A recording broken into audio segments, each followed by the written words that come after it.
It's really a strange look. I saw a different view of Petco Park early this morning. The football field is laid out from the home plate dugout all the way at the left center field. So half the seats, it's really good viewing. This is a strange holiday bowl game, and so many strange things have happened to the bowl game since COVID. That we had the games couldn't be played. Then we had the crisis with UCLA opting out of the game hours before the game was supposed to be played. And then we had last year's game between two teams, no names, no following. Got USC versus Louisville. That would kind of be a sexy showdown, but it's not. Get this, John. Southern Cal is without 30 players that were part of their team this year. Wow. Caleb Williams, the quarterback, has decided he's not going to play in the bowl game. I'm sure he's going to announce that he is going to the National Football League, so that's the rationale there. 19 Trojan players in the transfer portal. Now, none of them have really left to go anywhere else yet. But Lincoln Riley is without a star quarterback. He lost his top 2 running backs. He lost 4 top receivers. He's lost his top offensive tackle, lost a couple of people on the defensive side of the football. And it's a shame because it's just not here. It's everywhere. So they're starting Moss Miller, who's never started a game, in their bowl game. And then Louisville comes in. They've kept all their kids. And Jack Plummer, a 60-year quarterback, used to be at Cal, threw for 3,000 yards. He'll start Wednesday against the Trojans. There could be an upset in the making. Now, USC has got its new defensive coordinator, Danton Lynn. He's in place. It'll be his defense running with a fragmented roster against what Louisville has to offer. But to me, the most disappointing thing is bowl games used to be, what a great trip. What a great time for the kids. It's a reward. We're going somewhere we've never been before. That's all been replaced by who's not on the team, on the plane, getting ready to go on the field because they've gone into the transfer portal. Yeah. It's ludicrous. And then, in essence, the conversation would be, well, how do you think we're going to do? I mean, my first bowl game was Arizona State, Arkansas, here, Holiday Bowl, when I was doing the Sun Devils. We were so excited. We'd come off probation, got to go to a bowl game. Arkansas had a pretty good football team. And all the conversation was that. The next year, conversation was Arizona State, Michigan, broadcast the Rose Bowl.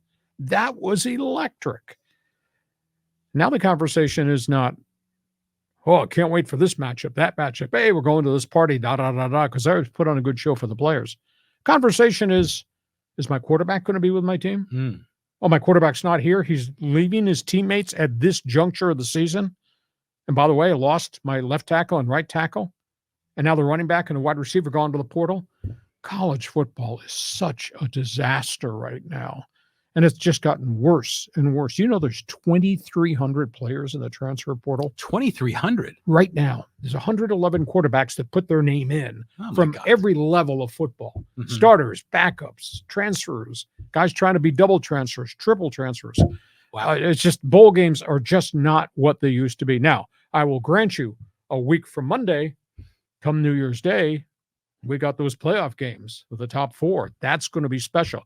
But the rest of it just seems so unimportant, so misguided, and that's unfair. It's unfair to the Redcoats and the Holiday Bowl, who do a great job in our community. And the Holiday Bowl has such history and legacy going back to Lavelle Edwards and BYU and back in the day. So it's just not the same atmosphere now. And John Riley says, I kind of caught that vibe when I was watching the local news, and they had the players that were on the USS Lincoln aircraft carrier. And the players weren't really smiling, they were just kind of, going through the motions. And usually there's a lot of giggles and smiles, and usually doing some sort of goofy thing for the TV cameras. But it was just more solemn. So yeah, everything has changed in college football, and it's not just the NIL and the transfer portal and everything else, but yeah, they're not in the playoff. So they already know that the game is just an exhibition. And you watch the games this past week and even the games first couple of days this week, and the camera shots are empty stadiums everywhere.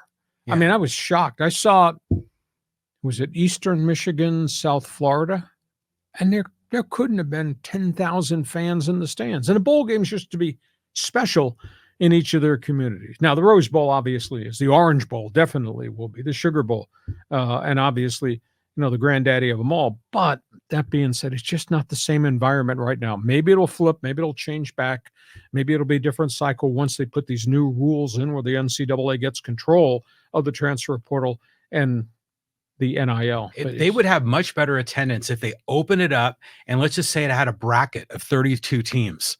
And then the holiday bowls, maybe a quarterfinal in the brackets. Don't you think that would work better? Yeah, but then you're going to get mismatches, so we're going to have one play 34 here in San Diego. But the stadium will be full.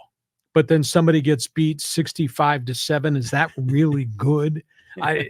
They're caught between a rock and a hard place. So the bowl games to me just don't feel the same. Let's go.